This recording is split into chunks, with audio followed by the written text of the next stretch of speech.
When delivering bad news, it's just such an unfortunate thing, but it's something that comes up in all of our lives, whether it's at work, in your personal life, or in my case, as a landlord communicating with tenants. And the best thing to do is to follow this 4-step framework, which should help you communicate the bad news to get hopefully the best possible result. So to give you some context, recently I was doing a lease renewal and it's tax season. So of course I was reviewing leases and writing up the renewal draft, and I realized that there was a mistake. The platform that I use to collect rent every month, I did not put in the charge for the pet fee. Now it's like the first thing in the lease, all of the amounts that are due between rent and that fee. And I said, oh my God, like I can't believe that I just lost $900 in pet rent. However, it was in the contract, they signed it, they knew. So it's something that I was able to collect on, and the news that I was about to deliver to them was that I needed to, charge them for the months that had passed. So of course, this sucks, but I followed my 4-step framework and I ultimately got what I wanted in the end. So step number 1 is be direct, and be direct immediately. The communication that I chose to do is email. Just as a landlord, everything being documented is always preferred, but this is something that you can do if you were speaking over the phone as well.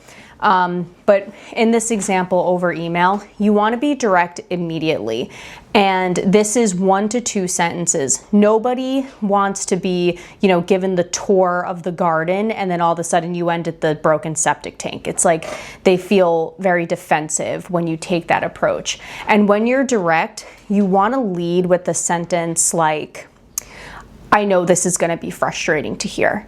So you're already setting their expectations like, okay, this is going to be something that, the word, like, what is she going to say? And it gives them a moment to mentally prepare for, okay, this is not going to be something that I want to hear. The second thing, and you can also do this in 1 to 2 sentences, is acknowledge the impact that this is about to have on them. For example, I used words like, I know this throws off your monthly budget. I realize this puts you in a difficult decision, because you need to take ownership and acknowledge how they feel. And within all of that, you give the context as to, why this bad news is happening. And of course, like I gave you in the beginning of the video, the context as to, the error that happened. And when you do this, it lets them know like, okay, they're acknowledging that this is upsetting for me. There's nothing worse, and you can use an example at work when your managers are just sugarcoating things and making things that are a big deal to you not sound like a big deal. That's so annoying. So definitely don't do that. So step number 3 is let them breathe. Like if you're writing this in an email, create some white space, hit tab twice, and let them take that mental pause of like, okay, I just got bad news. Yes, this is frustrating my budget, and just have them take that moment to process. Because if you were speaking in person, you would deliver that and then you would shut up and you would wait to see what they would say. So if it's over email, you have to just make sure that you allow them to like take a minute to process that information.